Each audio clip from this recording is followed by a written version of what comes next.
Write down everything that's going on that's keeping you from where you're trying to get to. Look at the data. Look at the weeds in the garden. Don't just say, oh no, there's no weeds, there's no weeds, there's no weeds, and just hope they're going to go away. Newsflash, they'll take your garden. Self-sabotage is so critical. And realizing when you are self-sabotaging yourself is even more critical, because now we're talking about serious self-reflection and knowing the rituals that are ultimately messing you up, keeping you from the goal. These are your rituals over here, your self-sabotaging rituals. And then here, over here is the goal. So we got to figure out, number one, what is it that we are actually doing?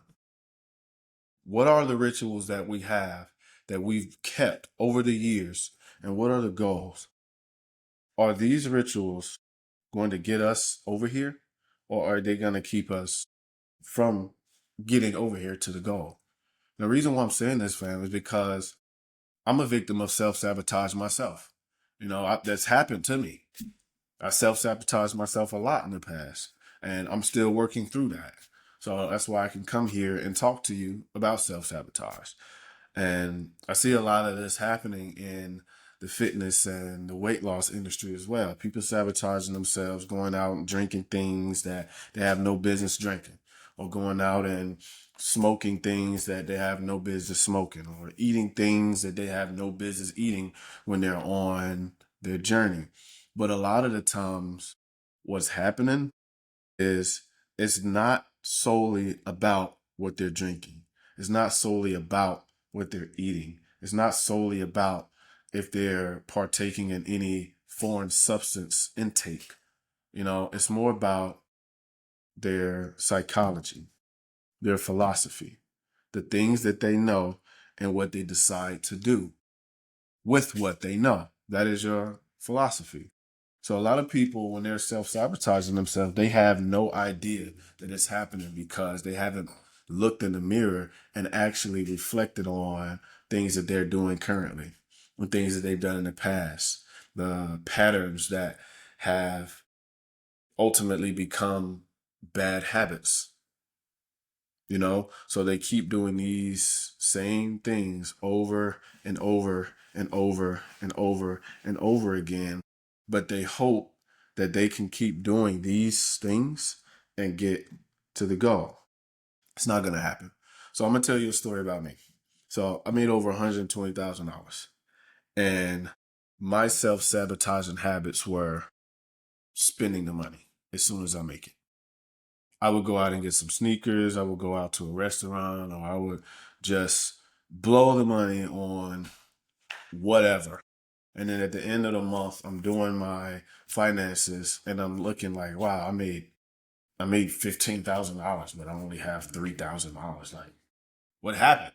But what happened, dude? Like, where's the money? Like, I don't have any items. What did I do?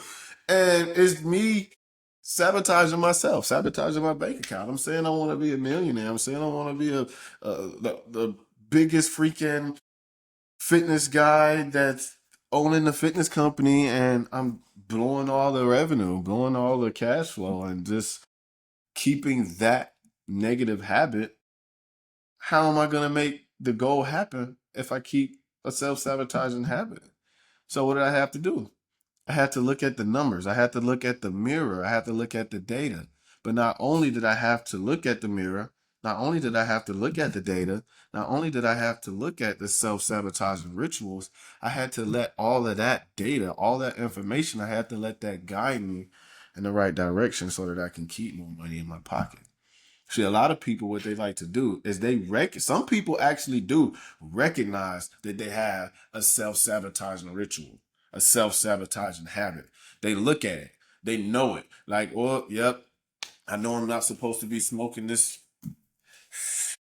I know I'm not supposed to be smoking this cigarette, or I know I'm not supposed to be smoking on this joint, but I I'm stressed out. It's work, kids.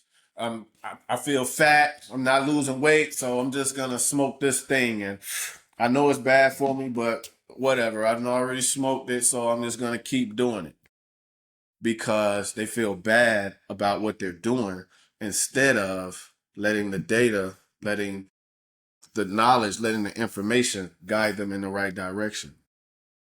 If you're trying to stop smoking, it's not as simple as taking a freaking nicotine patch or just chewing on some Tic Tacs. You actually have to change your rituals. You actually have to look at the data.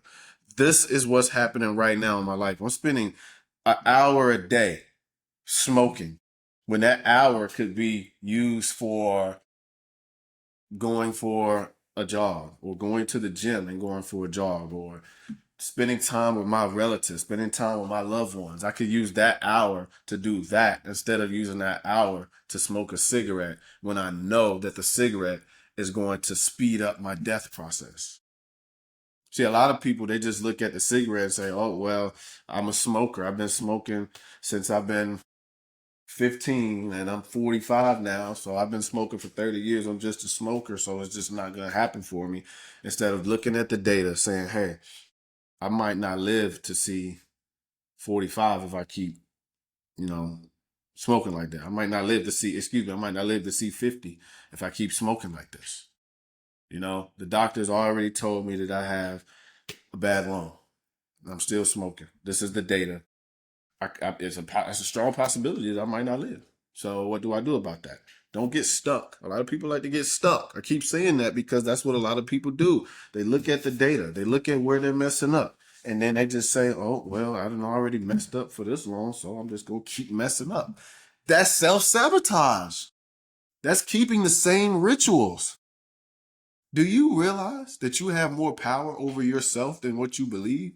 If you were to claim that power, if you were to look in the mirror and actually look in the mirror, take your shirt off if you need to. Take your bank account out, write it all down. Write down everything that's going on, that's keeping you from where you're trying to get to. Look at the data. Look at the weeds in the garden. Don't just say, oh no, there's no weeds, there's no weeds, there's no weeds, and just hope they're going to go away. Newsflash, they'll take your garden. You have to get down there. You have to pluck the weeds out. You have to throw the cigarette out. You have to stop going to the mall every week and buying new sneakers. You have to stop going to your drug dealer if you want to stop smoking whatever it is you're smoking. You have to get off of the dating apps if you want to stop doing hookups every week. There's something right now that is messing you up that you are consciously keeping it in your life. You're consciously keeping that ritual because you're choosing to, because you don't see another path, because you haven't explored that path. That's what self-sabotage is. It's keeping the same rituals, keeping the same path, and not exploring other paths because the strongest human instinct is being familiar. So it's deeper than that. Do you get it?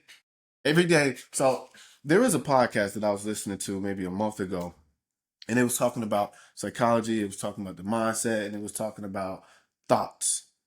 And humans, us as people, we think between 60,000 and 70,000 thoughts every single day. And 90% of all of those thoughts were the same from yesterday. So if basically all of my thoughts are the same from yesterday, then how do I change? It's simple. You change your philosophy. How do you change your philosophy? You introduce yourself to new knowledge and you make different decisions with the knowledge that you are gathering. So fam, this is what I challenge you to do today, because there are some things in your life going on in your life and you've been making this decision, bad decision after bad decision, and you know it's messing you up. What I challenge you to do is whenever you're about to pick up that cigarette or whenever you're about to pick up that dating app or whenever you're about to go to the mall and spend $500 on a pair of sneakers when you know that you need to keep that $500 in your pocket. There's something that you are doing that's keeping you from the goal. Recognize it. Recognize it and choose a different path. It's not going to be as difficult as you making it seem. It's only difficult right now because you're thinking like, wow, man, but I've been doing this forever. I've been doing this for the longest, so it's going to feel weird to not do it anymore. Of course, it's going to feel weird because the strongest human instinct is to be familiar. So you're always going to want to go back to what you've been doing because you've always done it. Then this is the challenge. Do something different. And then write down what you did different and write down the result that you got from whatever a difference is that you did. This is going to take you, it's going to take you a long way if you actually implement this and actually do it.